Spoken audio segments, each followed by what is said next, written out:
جلجلي بالجيم. ما في صباح النور؟ صباح النور. مدام أنا كتير آسف، عن جد آسف كتير على اللي صار امبارح. الحقيقة ما عدنا عرفنا الموظف اللي بيبلع من الموظف اللي ما بيبلع. بسيطة، حصل خير. طيب مدام أنا رايح على الديوان لعند أبو عمر يشرب قهوة. ماشي ماشي. يمكن ما كان لازم أحكي قدامه. هلا بيفهم القصة بطريقة تانية، بيفسرها مثل ما بده. بتحبي إني أعقد جلسة معه وأشرح له الموقف؟ لا لا خلص ما في داعي. أنا بس ما بدي يعمل شوشرة من قصة سخيفة. قهوتكم هون طيبة؟ اطلبي لنا 2 قهوة.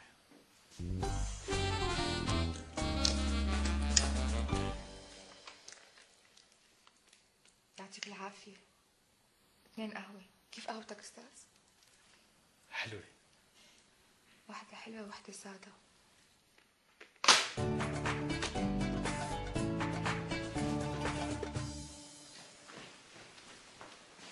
مرحبا أبو عمر. أهلين أبو هاني، صب شاي صب. ما بدي شاي. أنا شامم لك روايح مو حلوة بالمرة. معقولة هون عنا؟ لك مو هون، عنا بالمكتب. مع إنه مكتبكم بعيد عن الحمامات يا زلمة. لك شو بنا أبو عمر؟ ركز معي شوي، أنا عم بحكي عن روايح تانية. شو قصدك؟ تعال لك. أنا شامم لك ريحة رشوة. معقول؟ قصدك المدام رانيا؟ يعني في غيرها بالمكتب؟ لك شلون عرفت؟ هذا الشاب اللي اجى لعندي امبارح لهون إيه؟ مشان وقع له المعامله تذكرته؟ لك ايه لكان؟ اليوم اجى على المكتب. قامت المدام رانيا لما شافته تكركبت كانها شافت عزرائيل. لحد هون ابو هاني ما في شيء مهم ما؟ ايه مزبوط، ما في شيء مهم، بس المهم انه اليوم جاي عم يعتذر لها، عم يقول لها لا تواخذينا، يعني الواحد ما عاد يقدر يفرق الايام بين الموظف المرتشي والموظف المو مرتشي. شو هالحكي ابو هاني؟ يعني انت شو فهمت من كلامه؟ لك ايش بنا ابو عمر؟ هي بدها ذكاء كثير، يعني الزلمه امبارح على التلميحات ما فهم، اليوم جاي يعتذر ويدفع. يا لطيف شو انك ذكي يا ابو هاني. إيه ما لها تفسير غير هيك؟ يعني المدام رانيا عم تقبض. ما بعرف، ما بحط حدا بزنتي.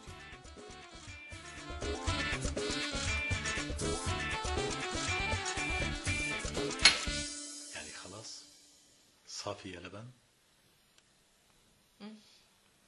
صافي يا لبن. ممتاز. بس أنا مدام إلي عندك طلب وبتمنى ما تخجليني. تفضل. أنا منتظر تشريفك اليوم عندي بالمحل. إن شاء الله. اعتبره وعد. بعمل جهدي خلاص. طيب شكرا على القهوة. شكرا. شو مبسوط كثير؟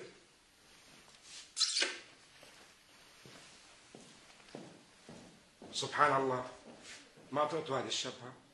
السانس غلاظة، مو هيك مدام؟ مين عم يحكي؟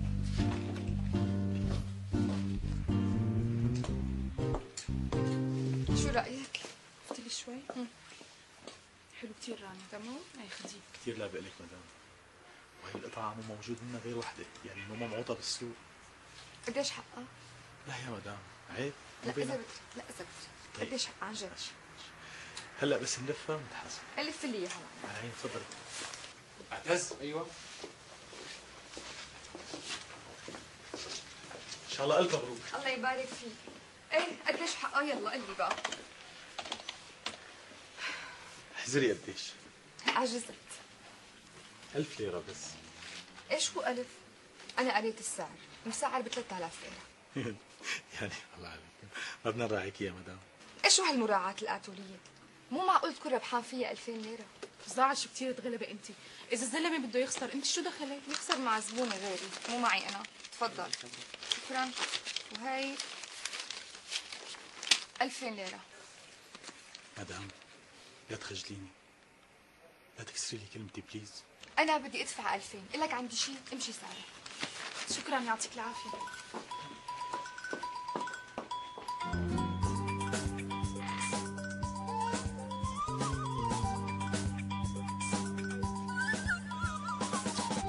شو هالحكي الحكي؟ مدام رانيا مثل ما عم بقول لك. العمى بعيون العمى، والله مو باين عليها. مو معقول. مثل ما عم اقول لك، ابو عمر قال لي ابو هاني سمع الحديث بأدنيه. العمى بعيونها العمى وعامله حالها شريفه تتصرف علينا لك. ايه لا تقوليها. الله وكيلك، الدائرة كلها عم تحكي بهالقصة. وشاطرة تنظري علينا. بتتذكري لما حالتني على التفتيش مشان شقفة ساعة أخذتها من واحد زبون، قصدي مراجع. هذا كله تغطية، عم تغطي شعبان برمضان. يعني طالما بدها تبلع، تتركنا نحن كمان نلحس اصبعتنا شوي. يا اختي تفيد وتستفيد، ليش لحتى تاكل بيضة وتقشيرة كلها لحالها؟ هذا اللي بيسموه قمة الحقارة. فعلا حقارة مثل ما قلتي.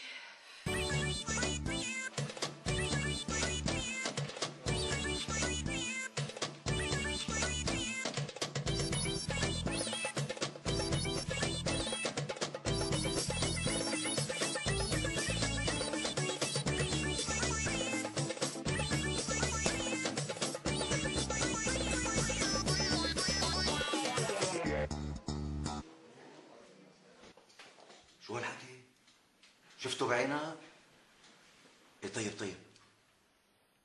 ابو هاني العصفور بالمؤسسة. مين هلا؟ ولو خايف على ابو عمر؟ اذا ناموسة فاتت على الدائرة بدرى فيها، وبعرف لك مين قرصت. امشي لقول لك امشي.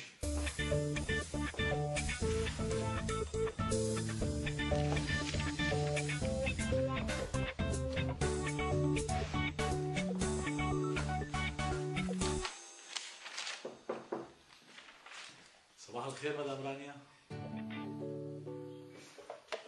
أهلين، صباح النور.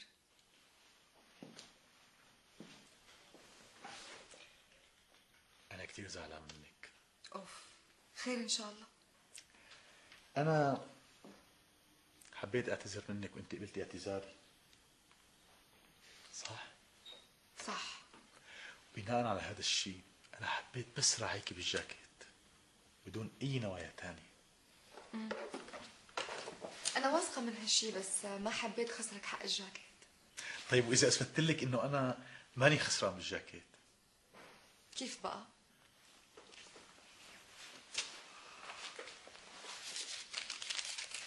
هي الفاتورة، شوفيها بعينك. الجاكيت موقف عليه بسعر الجملة ب 1500 ليرة. مزبوط. وانت اعطيتيني 2000 ليرة، يعني بزيد لك معي 500 ليرة. طيب خلص، يعني ما رح زعلك مشان 500 ليرة مثل ما بدك. والله كلك ذوق. لحظة.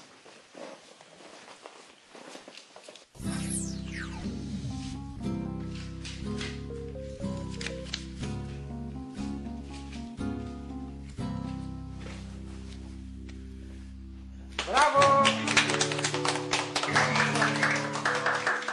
مبروك يا مدام. هالمرة شفناها بعيننا، ما حدا قالنا. يا جماعة انتوا فهمانين القصة غلط. الحق معها، نحن فهمانين القصة غلط، لأنه نحن ما بنفهم. ما هيك يا شباب؟ طبعا ما بنفهم لك.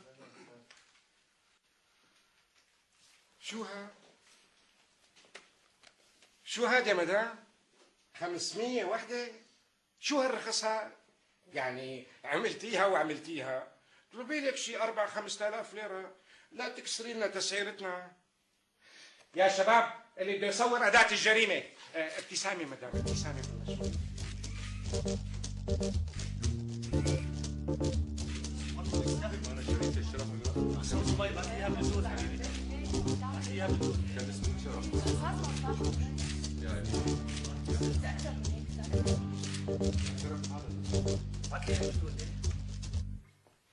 شو مدام رنا؟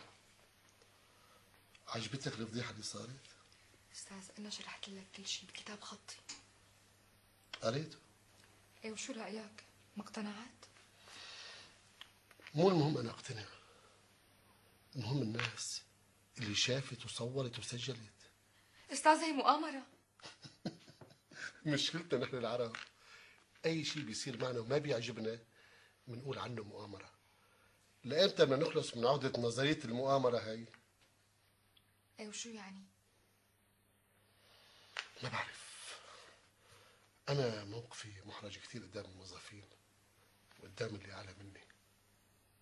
طيب أستاذ، رح ريحك من الإحراج ورح أقدم استقالتي. يعني أنا بتصور إنه هذا أفضل حل إلك وإلنا.